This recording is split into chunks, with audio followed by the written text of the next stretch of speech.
Hey guys, Dirt and Rust here. I picked up this really interesting adjustable wrench at a garage sale. It's a Utica 9412 Select-A-Lock forged alloy steel adjustable wrench. This was Utica's answer to a locking thumb nut.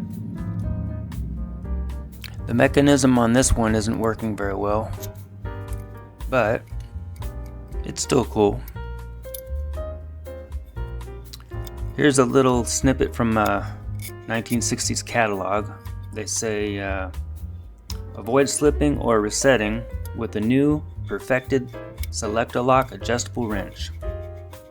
Simple thumb action lock jaws at any desired setting, yet the Select-A-Lock wrench retains the characteristic strength and ruggedness of a regular Utica adjustable wrenches.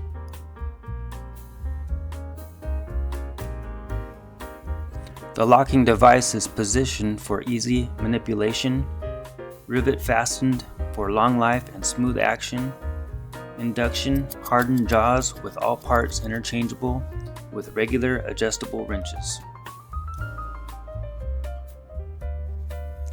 This was a nice pickup for me. I've never seen one of these wrenches before.